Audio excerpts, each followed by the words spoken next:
अगर आप भी चाहते हैं कि एसएस फिल्म्स मोतिहारी के ऑडियो वीडियो सबसे पहले आप तक पहुंचे, तो इस चैनल को सब्सक्राइब करें और साथ ही बेल आइकन को दबाना ना भूलें। Presented by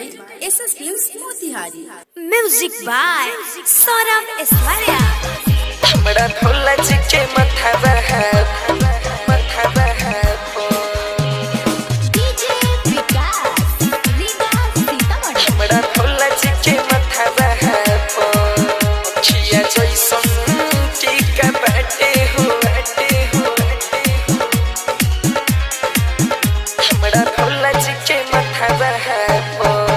अखिया जैसन टीका बैठे हो हमरा भोला जी के मथवा अखिया जैसन टीका बैठे हो हमरा भोला जी के मथवा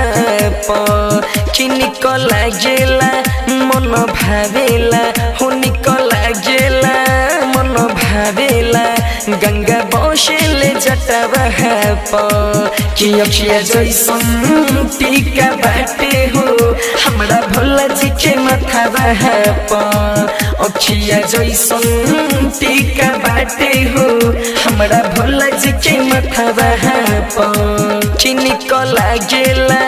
मन भावेला हो निकला गेला मन भावेला गंगा बसेले जटवा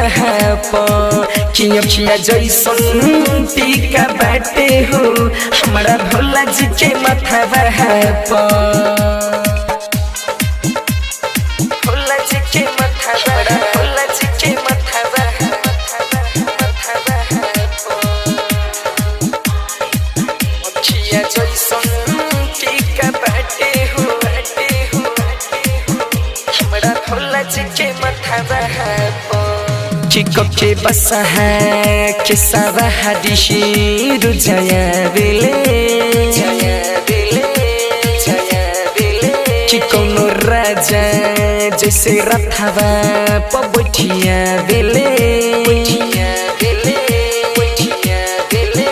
हो सलभप भोला जी हमर आवेले आडे आवेले कि आडे आवेले चिको के बसा है के सावा हदिशी रुजया बेले चिको नो राजा जैसे रथवा पबठिया बेले हो सलभप भोला जी हमर आवेले आडे आवेले कि आडे आवेले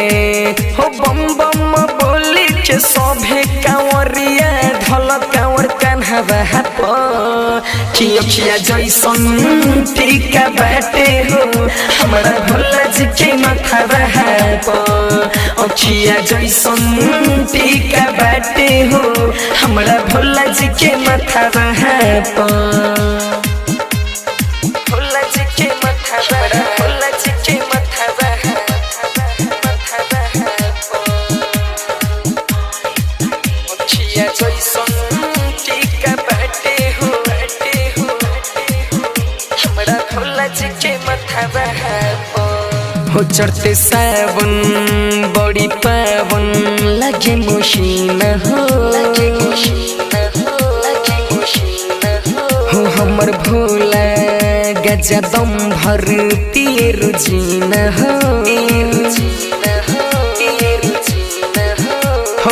सुनो ये राइटर असोहक पावेले माजा हो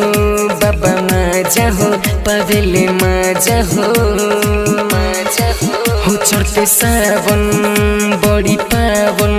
लागे मशीना हो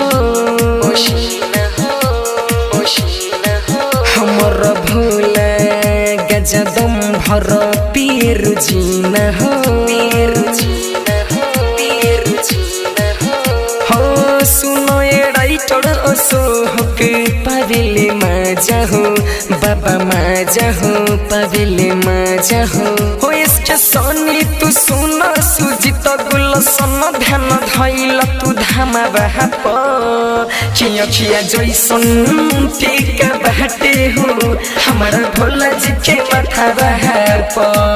अखिया जैसन टीका बाटे हो हमरा भोला जी के माथवा पर।